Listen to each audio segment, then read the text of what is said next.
I think what happens here is when it comes to the future, people don't understand the trend. They don't really understand what the trend represents. They don't understand where the trend is headed. They don't know what it means. And the result is that they turn away from their openness and willingness to accept the trend. Part of this happens because I think people increasingly refuse to try to understand the trend. Look, the future is scary, the future is challenging, the future is upsetting to a lot of people, and it is very easy to simply close your mind and say, well, I'm not going to think about it because if I do, that's going to cause me stress, it's going to cause me worry, it's going to cause me concern. I'm simply not going to take time to try to understand the trend. What this leads to is a situation where they absolutely refuse to do any sort of research on the trend. If they don't want to understand it, they're certainly not going to go down the path of trying to do the work to truly understand what the trend represents. An increasing problem, and this is certainly something that's happened over the last 4 years for a whole variety of reasons, they refuse to accept the reality of the trend. I think there's a lot of wishful thinking out there. Wishful thinking is not a strategy when it comes to the future. And so what happens here is people refuse to accept the reality of what is occurring and prefer to believe that, look, the world is going to stay exactly as it is today. It's not going to change. Therefore, we don't need to worry about it.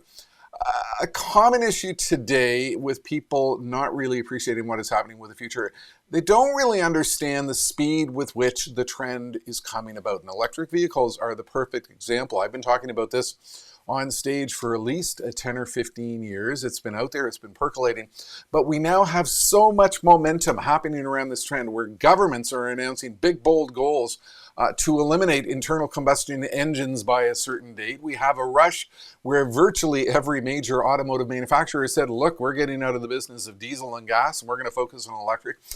All of a sudden we get this massive acceleration of the trend. And I think what happens when people turn their back on the future, they don't truly appreciate the speed which is occurring behind the trend, which is helping people discover how to turn a problem into an opportunity.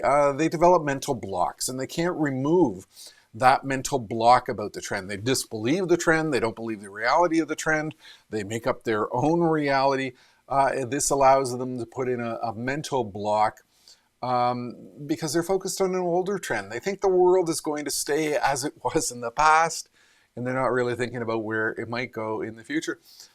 They can't get past their own bias about the trend. They've developed sort of this political bias or other sort of viewpoint bias that really restricts their ability to have an open mind with respect to any type of trend. They disbelieve the facts behind the trend. And we're certainly living through this with COVID. We're certainly living through this with a whole bunch of issues of science. And what this does is it thereby renders the trend invalid in their mind. I'm not going to believe the reality or the facts of what are occurring here. Therefore, it's simply not a real trend. They prefer to think that most trends simply won't happen. The world is going to stay as it was, and we know that's not the case, but a lot of folks fall prey to this type of thinking.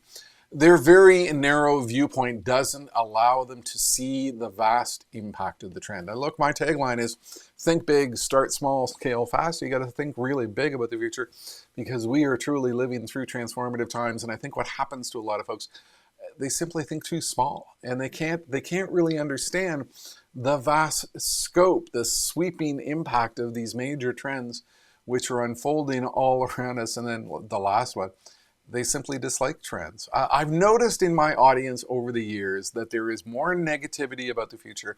There is more negativity about trends. There seems to be an increasing number of individuals in the audience, whether in person or virtual, who simply don't like the future.